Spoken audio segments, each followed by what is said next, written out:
Seigneur soit avec vous. Évangile de Jésus-Christ selon saint Luc.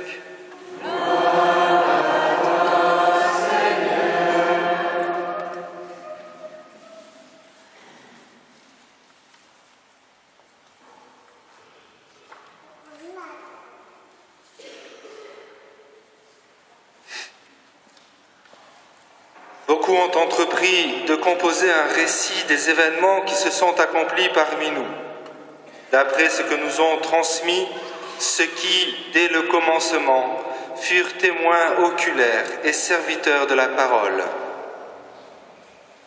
C'est pourquoi j'ai décidé, moi aussi, après avoir recueilli avec précision des informations concernant tout ce qui s'est passé depuis le début, d'écrire pour toi, excellent Théophile, un exposé suivi, afin que tu te rendes bien compte de la solidité des enseignements que tu as entendus. En ce temps-là, lorsque Jésus, dans la puissance de l'Esprit, revint en Galilée, sa renommée se répandit dans toute la région. Il enseignait dans les synagogues et tout le monde faisait son éloge. Il vint à Nazareth où il avait été élevé. Selon son habitude, il entra dans la synagogue le jour du sabbat et il se leva pour faire la lecture. On lui remit le livre du prophète Isaïe. Il ouvrit le livre et trouva le passage où il est écrit « L'Esprit du Seigneur est sur moi, parce que le Seigneur m'a consacré par l'onction. Il m'a envoyé porter la bonne nouvelle aux pauvres, annoncer aux captifs leur libération et aux aveugles qu'ils retrouveront la vue. Remettre en liberté les opprimés, annoncer une année favorable accordée par le Seigneur. » Jésus referma le livre, le rendit aux servants et s'assit. Tous dans la synagogue avaient les yeux fixés sur lui. Alors il se mit à leur dire « Aujourd'hui s'accomplit ce passage de l'Écriture que vous venez d'entendre. » Acclamons la parole de Dieu. Louange à toi, Seigneur Jésus.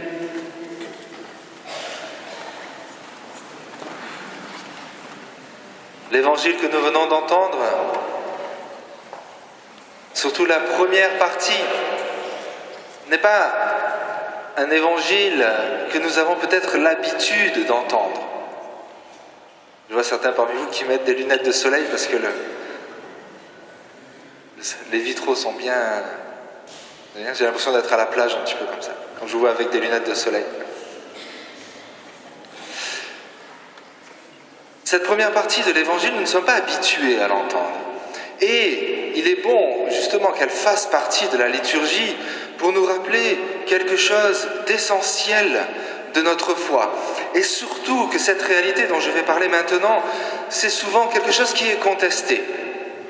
Lorsque vous vous retrouvez en famille, lorsque vous êtes dans votre travail, lorsque vous êtes entre amis, c'est une contestation que vous allez entendre régulièrement, que moi-même j'ai entendu encore peut-être 2 fois cette semaine. L'évangile, c'est le début, c'est les premières lignes de l'évangile selon saint Luc. Et saint Luc, l'évangéliste Luc, explique pourquoi il met par écrit la vie de Jésus. Et il adresse son récit à Théophile, en l'appelant excellent Théophile, et lui dit, ben voilà, il y a eu beaucoup d'événements, il s'est passé beaucoup de choses, on en a beaucoup parlé.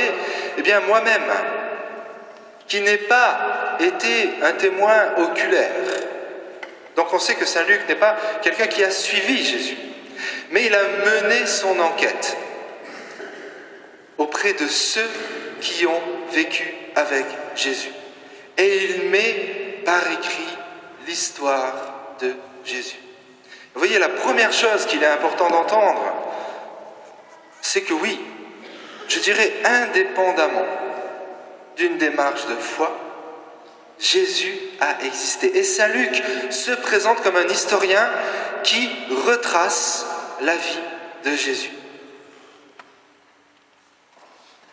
Vous voyez, ne nous laissons pas perturber par ce que nous pourrions entendre et qui est vraiment, je dirais, j'ose le dire, qui est vraiment de l'ordre de l'œuvre du démon, qui est de vouloir faire croire que même Jésus n'est quelqu'un qui n'a pas existé. Vous l'avez entendu ça? Et si vous regardez un petit peu sur Internet, vous allez voir ce genre de choses. Moi j'ai été frappé, une fois c'était il y a quelques mois, j'ai fait un petit peu cette recherche-là. Jésus a-t-il vraiment existé? Eh bien sur la première page de notre cher ami Google, vous aurez des développements qui se prétendent scientifiques pour montrer que Jésus n'a pas existé. Et vous voyez, tout cela contribue à semer un trouble. Je dirais, l'Évangile lui-même nous dit non, Jésus a existé.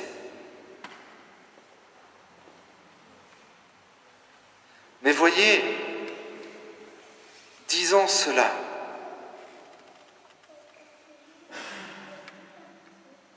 c'est une chose de croire que Jésus a existé il y a 2000 ans. Une fois qu'on a évacué un petit peu cette confusion que le monde contemporain essaie de mettre dans notre esprit. Mais c'est autre chose de reconnaître que Jésus est Seigneur. Vous voyez, il y a là deux dimensions. Saint Paul dit lui-même, vous voyez, Saint Paul qui est celui qui a évangélisé tout le bassin méditerranéen à lui seul. Enfin, la mission de Saint Paul, c'est extraordinaire. Il n'y a pas eu de personnes comme Saint Paul. Saint Paul dit dans l'Épître aux Corinthiens, chapitre 12, il dit « Nul ne peut dire que Jésus est Seigneur s'il naît avec l'Esprit Saint. » C'est-à-dire s'il a l'Esprit Saint avec lui. Vous voyez, celui qui va nous faire passer de oui, Jésus est un grand homme de l'histoire. Ah oui, Jésus est fils de Dieu, c'est l'Esprit Saint. Vous voyez, le but de nos Eucharisties, quand nous nous rassemblons le dimanche, quand je prépare l'homélie, quand la sacristine prépare la crédence, quand les animateurs préparent les chants, quand les servantes de la liturgie se préparent, il n'y a qu'un seul objectif. Un seul. C'est que celui qui rentre dans cette église pour cette Eucharistie, à un moment donné ou un autre, de la manière qui plaît à Dieu, et quand il plaît à Dieu, se dise « Ah, Dieu est présent. Ah, l'Esprit Saint est là. » Parce que c'est lui seul qui nous fait dire « Jésus est Seigneur. » Ce n'est pas une succession de raisonnements. Vous voyez, c'est ce que saint Paul dit aussi à Timothée. Tout cela n'est que querelle de mots. Nous pouvons nous perdre dans des querelles de mots et dans des discussions à n'en plus finir. Et où nous nous croyons plus ou moins intelligents et particulièrement affûtés dans nos déductions. Celui qui a fait, comme dit aussi l'Écriture, celui qui est convaincu par l'Esprit Saint, le raisonnement, c'est ça qui compte. C'est important dans un deuxième temps pour comprendre notre foi. Et vous voyez, cet évangile nous rappelle cela. Luc dit bien, j'ai voulu faire un exposé suivi, c'est ces termes, du Jésus historique. Et ensuite, qu'est-ce qu'il dit? Lorsque Jésus, dans la puissance de l'Esprit, revint en Galilée, sa renommée se répandit. Vous suivez, hein? Participe passé de répandre, c'est pas facile.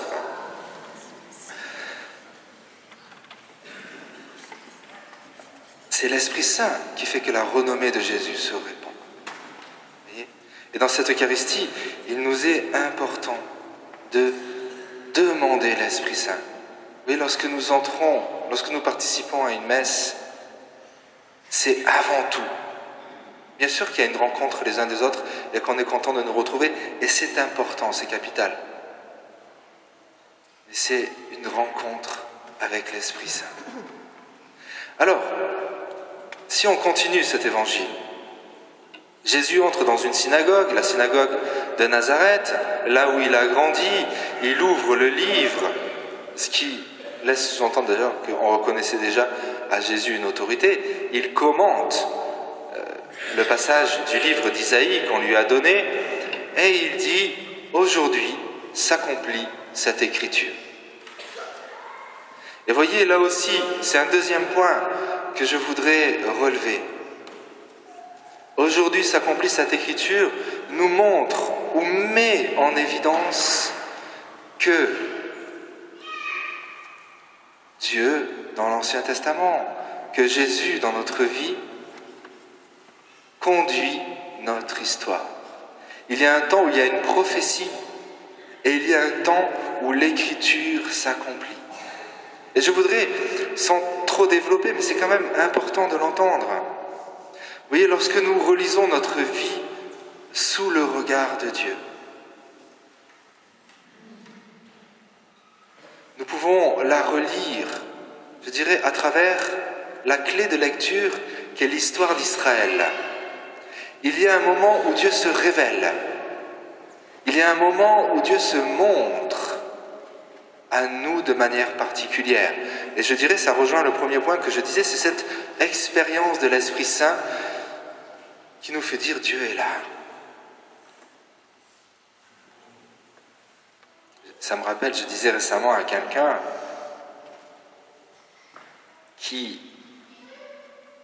attiré par l'Église catholique, tout en n'étant pas encore peut-être prêt à y entrer pleinement, parce qu'avec certaines craintes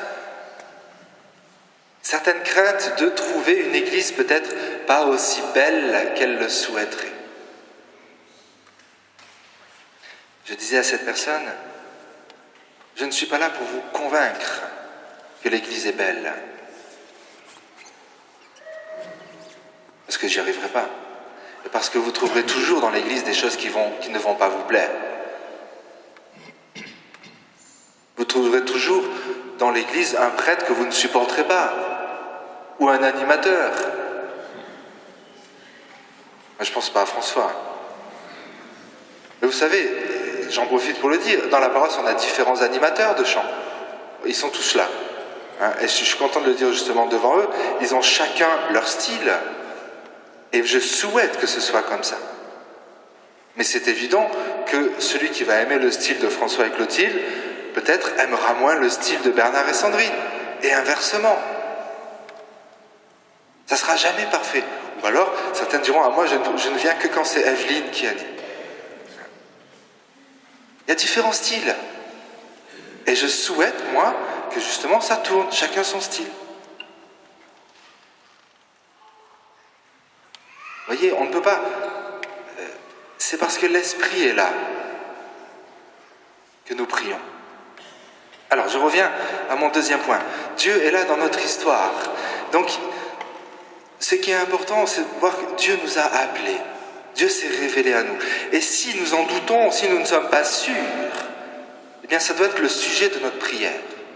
Seigneur, fais-moi faire l'expérience forte de ta présence, que je ne doute plus.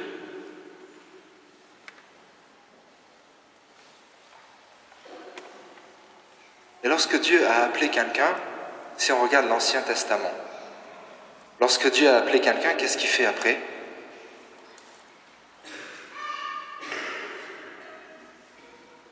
Qu'est-ce qu'il fait après ? Thérèse. Il l'envoie en mission. Vous ne trouverez jamais, dans toute la Bible, je ne sais pas combien il y a de pages dans la Bible, mais il y en a beaucoup, une personne que Dieu appelle, et ensuite Dieu le met dans un placard en disant, mais écoute, voilà, je t'ai appelé, je me suis révélé à toi, ce serait bien, reste gentiment où tu es. Si vous regardez toute la Bible, lorsque Dieu appelle, Dieu donne ensuite une mission. Et parfois, cette mission, ça prend du temps. Parce que parfois, on ne la veut pas, cette mission. Elle ne nous plaît pas. On aimerait bien autre chose. Vous connaissez tous l'histoire de Jonas. Hein? Parce que Jonas s'est fait avaler par une baleine avant Pinocchio quand même. Hein? Pinocchio n'a rien inventé, c'est Jonas qui a commencé le premier à se faire avaler par une baleine parce qu'il ne voulait pas accomplir la mission que Dieu lui a donnée. Et je dirais, soyons tranquilles par rapport à ça. Bien sûr que parfois, suivre la mission que Dieu nous donne, ben parfois c'est pas facile. Parfois on n'a pas envie. Parfois on aimerait bien, je sais pas, en avoir une autre. C'est un chemin, c'est notre vie.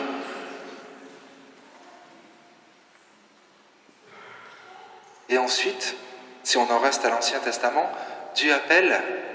Encore une fois, hein, je pense que je parle souvent de la mission que Dieu nous donne. Hein, mais je le rappelle quand même.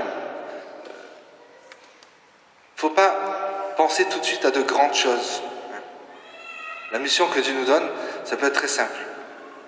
Ça peut être, j'en profite pour dire, par exemple, ça peut être faire le ménage à l'église.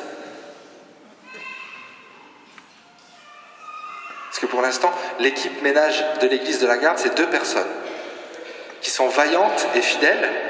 Mais bon, je prévois quand même un jour de faire un appel à ce niveau-là parce qu'elles ne vont pas non plus durer indéfiniment.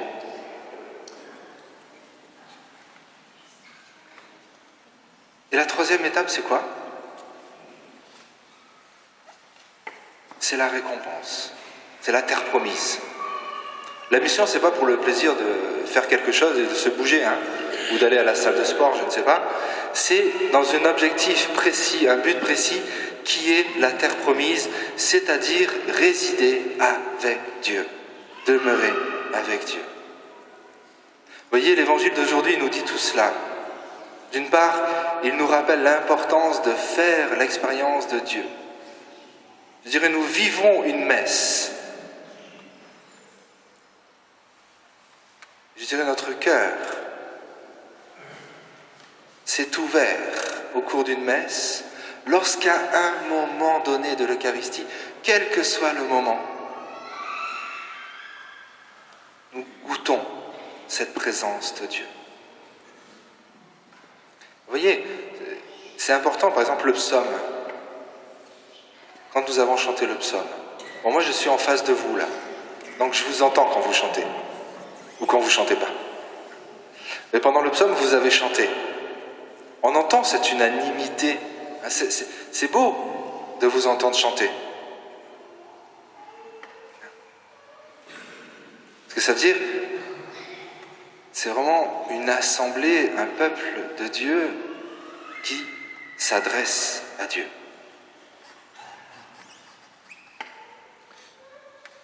Voilà, je terminerai simplement en reprenant